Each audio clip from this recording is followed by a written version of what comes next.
하나님 말씀은 골로새서 1장 24절부터 29절까지 한 절씩 교독하겠습니다.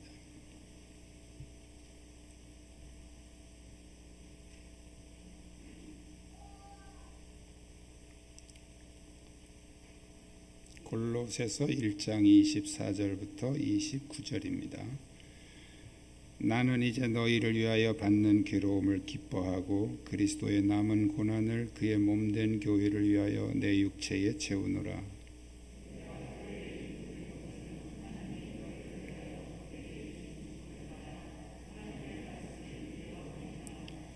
이 비밀은 만세와 만대로부터 감추어졌던 것인데 이제는 그의 성도들에게 나타났고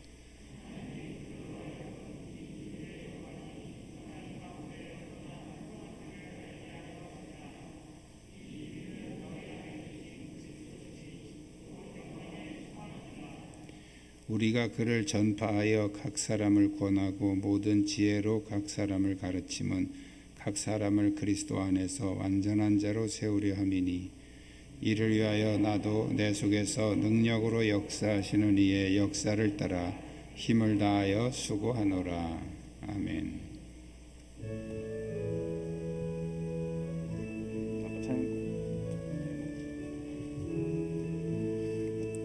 나의 죄를 정케 하사 주의 일꾼 삼으신 구세주의 넓은 사랑 항상 찬송합니다. 나를 일꾼 삼으신 주 크신 능력 주시고 언제든지 주 뜻대로 사용하여 주소서. 내게 부어주시려고 은혜에 미하신 주 주의 은혜 채워주사 능력 있게 하소서. 나를 일꾼 삼으신 주 크신 능력 주시고 언제든지 주 뜻대로 사용하여 주소서. 죄의 짐을 풀어주신 주의 능력 크도다. 나를 피로 사신 예수 내 맘속에 오소서. 나를 일꾼 삼으신 주 크신 능력 주시고 언제든지 주 뜻대로 사용하여 주소서. 주여 내게 성령으로 충만하게 채우사 생명수가 강물처럼 흐르게 하옵소서. 나를 일꾼 삼으신 주 크신 능력 주시고 언제든지 주 뜻대로 사용하여 주소서. 아멘. 할렐루야. 주위에 있는 분들과 서로 인사 나누시기 바랍니다.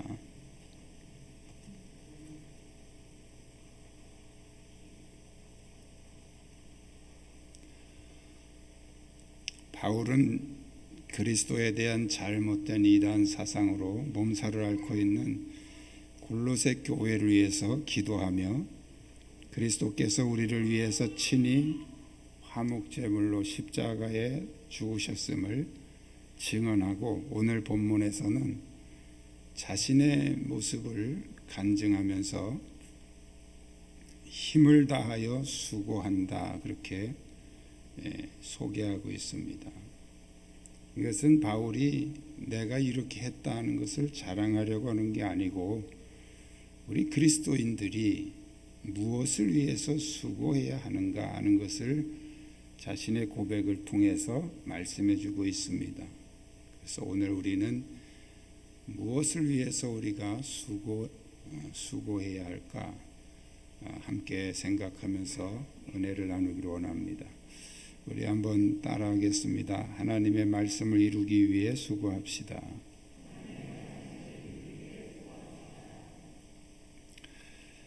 바울은 자신이 복음을 전하면서 고난받는 것을 이제 기뻐한다 그렇게 말하면서 그리스도의 남은 고난 이렇게 표현을 하고 있어요. 우리 24절에 보면 나는 이제 너희를 위하여 받는 괴로움을 기뻐하고 그리스도의 남은 고난을 그의 몸된 교회를 위하여 내 육체에 채우노라 그렇게 표현을 하고 있습니다. 주님은 십자가에서 가장 큰 죽음의 고난을 우리를 위해서 받으셨죠. 그럼에도 불구하고 그리스도의 교회를 위해서 우리 각자가 감당해야 될 남은 고난이 있다는 거예요. 이것은 예수님께서도 마태복음 16장 24절에서 아무든지 나를 따라오려거든 자기를 부인하고 자기 십자가를 지고 나를 쫓을 것이니라. 여기 십자가라고 하는 것은 우리가 주님을 따라가는 데 있어서 감당해야 될 고난 또는 어려움 이렇게 우리가 해석할 수 있죠. 그래서 바울은 주님의 몸된 교회를 위해서 고난이 있지만 어려움이 있지만 그것을 받아들이고 자신의 육체에 채운다 이렇게 표현하고 있습니다. 그리스도의 남은 고난을 그의 몸된 교회를 위하여 내 육체에 채우노라. 내가 그것을 받아들이고 감당한다는 거죠. 고난 자체는 즐거운 것이 아닙니다. 그럼에도 불구하고 오늘 본문에 바울이 나는 이제 너희를 위하여 받는 괴로움을 기뻐하고 괴로움을 기뻐한다. 말이 좀 이상하지 않아요? 괴로운 것이 어떻게 기쁠까요? 그런데 바울은 그렇게 표현하고 있어요. 왜 그러냐면 우리가 힘들고 어렵다는 것이 그것만 놓고 얘기하면 힘들고 어렵지만 무엇을 위해서 하느냐에 따라서 그게 기쁨이 될 수도 있는 것입니다.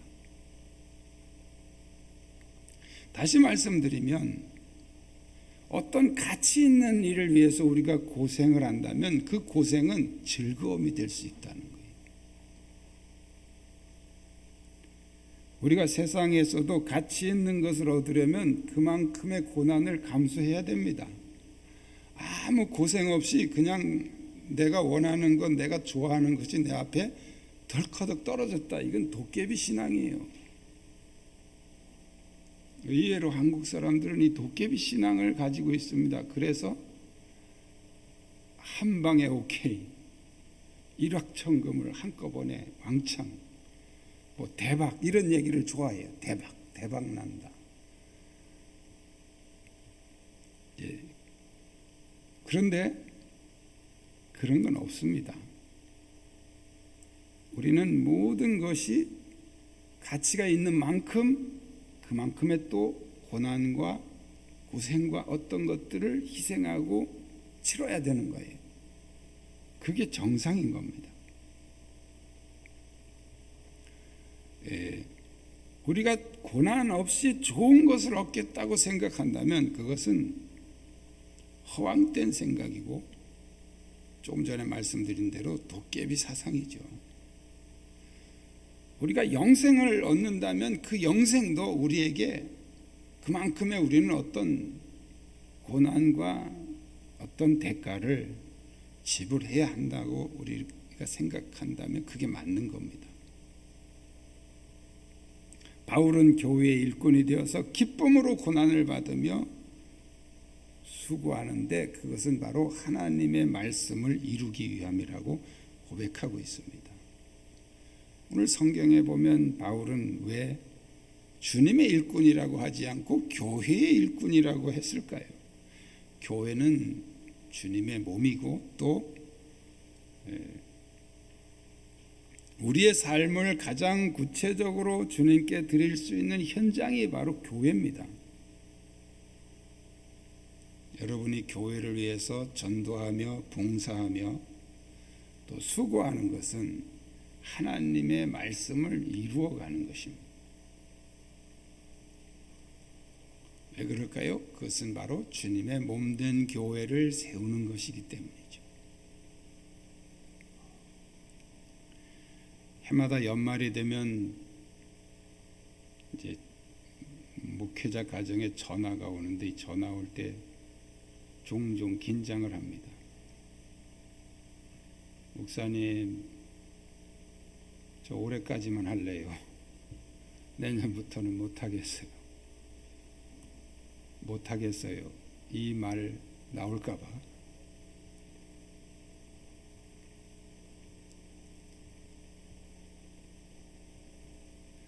우리가 왜 예수를 믿습니까? 하나님의 말씀을 이루기 위해서 고난받고 수고하는 거 우리가 예수 믿으면서 당연한 것입니다. 왜? 우리는 가치 있는 것을 위해 살아가기 때문에. 가치 있는 것을 위해서 일할 때는 그 수고가, 그 고생이 기쁨이 된다는 거예요. 저희가 군대 가기 전에 청년 때 이제 농사를 졌거든요. 이 농사 일을 뭐 해보신 분들은 아시지만 정말 힘듭니다. 이게. 특히 이제 밭농사는 더 힘듭니다. 정말 힘들어서 하기 싫은데 이웃집 아저씨 한 분은 그렇게 재밌게 일을 하는 거예요. 우리 보고 그래요. 나는 밤이 되는 게 너무 싫다는 거예요. 이렇게 재미있는 일을 해야 되는데 밤이 되면 일을 못해서 밤이 되는 게 너무 싫다는 거예요. 똑같은 일을 하는데 어떤 사람은 힘이 드는데 어떤 사람은 이게 즐거움이 된다는 거예요.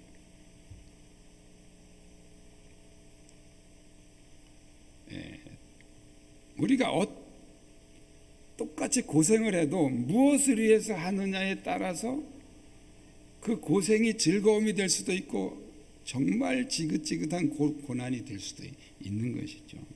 바울이 이렇게 골로새 교회에 나는 이제 너희를 위하여 받는 괴로움을 기뻐한다라고 표현한 것은 그 교회를 위해서, 그 교회를 세우기 위해서 하는 바울의 그 사역이 너무너무 귀하고 가치 있는 일이기 때문에 바울은 그걸 기쁨이라고 표현을 하고 있는 것입니다.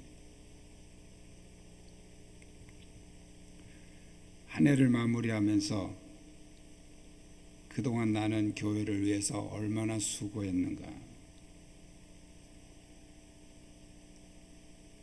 우리 이 시간 함께 반성을 하면서 하나님의 말씀을 이루기 위해서 힘을 다해서 수고하는 우리 모두가 되시기를 주님의 이름으로 축복합니다. 두 번째, 힘을 다해서 수고해야 될 두 번째는 우리 한번 따라하겠습니다. 전도의 문이 열리기 위해 수고합시다. 오늘 바울이 힘을 다해서 수고한 또 한 가지 목적이 있는데 비밀의 영광을 풍성하게 드러내기 위함이다. 비밀이라는 것은 다 알면 비밀이 아니에요. 알 사람만 아는 게 비밀이에요. 그 당시 유대인들은 이방인은 구원받을 수 없다. 하나님의 버림받은 존재들이다. 이런 사상으로 그래서 하나님의 택하신 선민 이스라엘만 구원받는다. 이런 왜곡된 신앙을 가지고 있었습니다. 그런데 바울이 예수님을 만나고 복음을 알고 보니까 그게 아니고 하나님께서 그리스도의 십자가를 통해서 이방인의 구원을 허락하시고 그 이방인을 통해서 영광을 받으시려는 그 계획을 바로 자기를 통해서 하나님이 지금 이루어가고 계신다는 것을 깨닫게 되었습니다. 그래서 비밀의 영광이 풍성하게 된다는 것은 쉽게 표현하면 이방인들이 많은 사람들이 예수를 믿게 된다는 뜻이에요. 그게 비밀의 영광이 풍성하게 된다.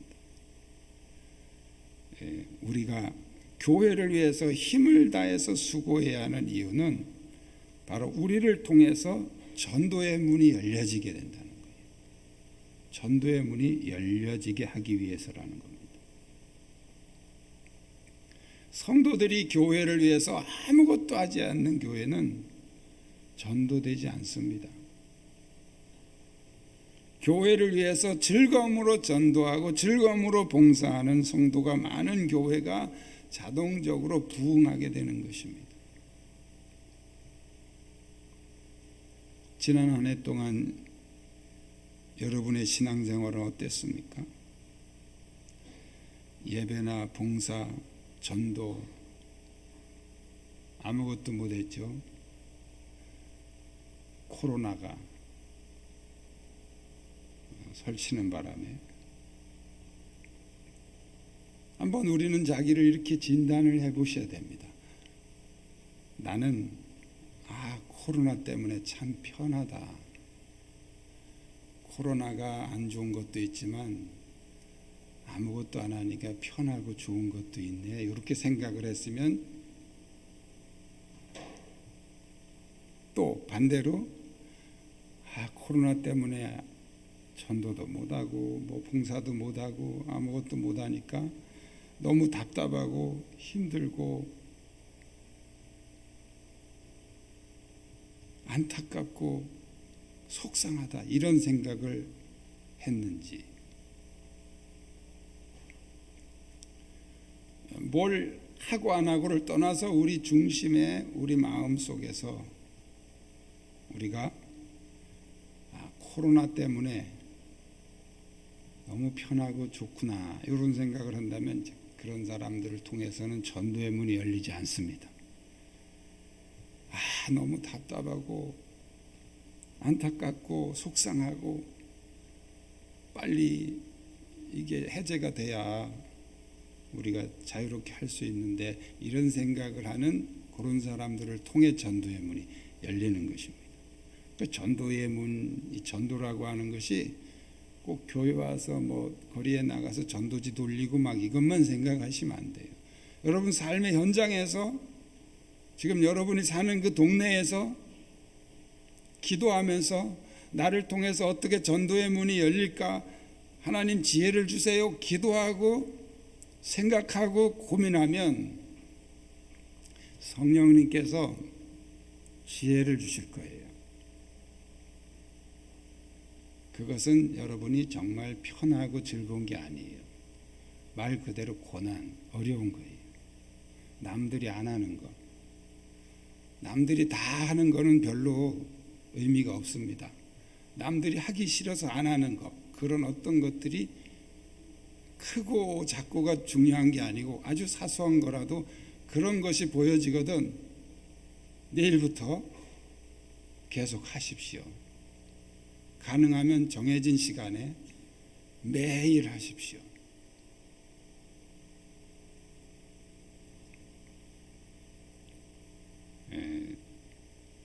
사람들은 이렇게 한두 번 하고 마는 건 관심 없습니다. 그런데 매일 그 자리에 나와서 자주 그 일을 하는 걸 보면 이제 물어봅니다. 어느 정도 시간이 가면 물어봐요.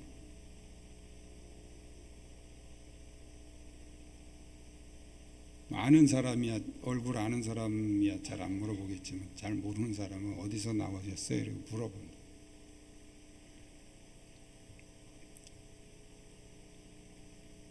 또 얼굴 잘 아는 사람도 매일 하면, 꾸준히를 매일 하면 관심을 갖게 되죠.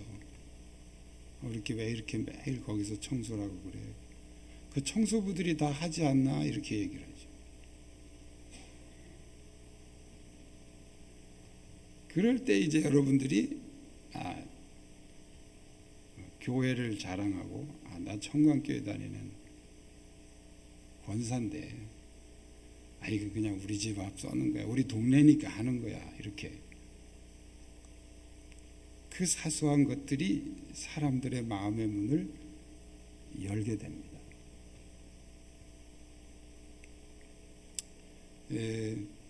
이 코로나 때문에 사람들이 코로나 때문에 교회가 많이 욕을 먹고, 그래서 어떤 사람은 교회 간다 그러면 아주 막 싫어하고 그런다고 교회도 못 오는 사람도 있어요.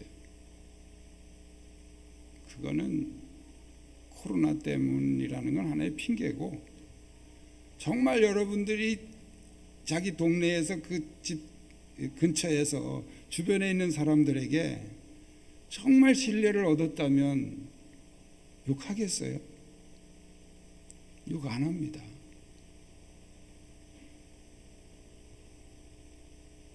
전도의 문을 여는 것은 바로 여러분 삶의 현장에서 하는 거예요.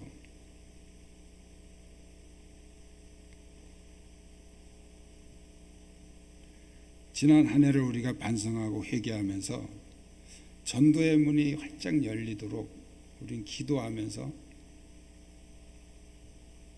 성령님께 구하십시오. 지혜를 주시기를. 그냥 되는 게 아니죠.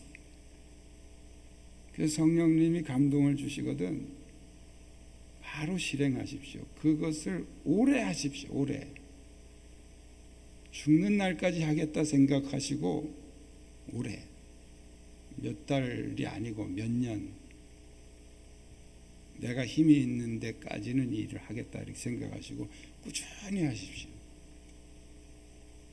그러면 그걸 통해서 하나님이 전도의 문을 열게 하실 것입니다.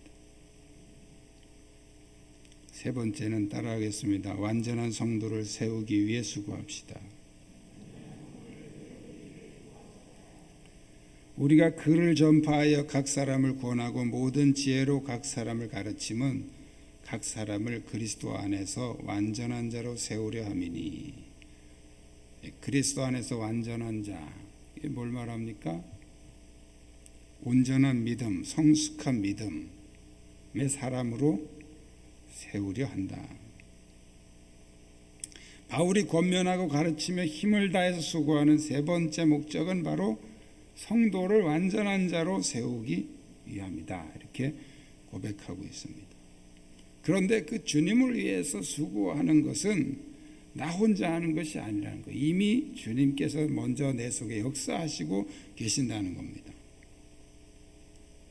우리 자기 힘으로 우리가 충성할 수도 있지만 그것은 큰 의미가 없습니다. 자기 힘으로 하면 반드시 거기에 대해서 사람들에게 대가를 요구하게 돼요. 정말 진정한 봉사, 진정한 충성은 자기 힘으로 하면 안 돼요. 성령의 힘, 주님의 힘으로, 주님이 내 안에 역사하시는 힘으로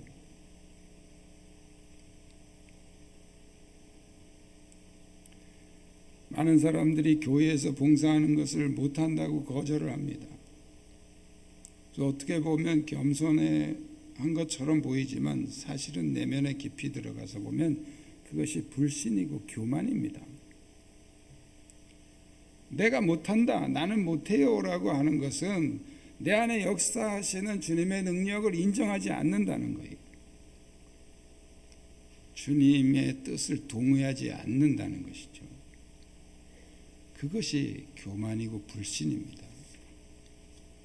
바울은 자신의 힘으로 한 것이 아니라고 고백합니다. 내 속에 능력으로 역사하시는 주님의 역사를 따라 힘을 다해 수고한다. 이렇게 고백을 합니다. 이게 믿음이에요. 그리고 이게 겸손입니다.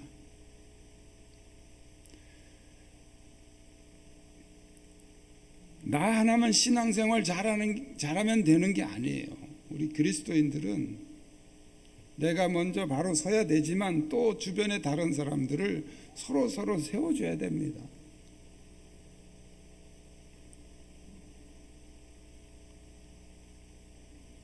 다른 사람들을 완전한 믿음의 사람으로 세워줄 수 있는 그런 능력의 도구가 되시기를 축복합니다.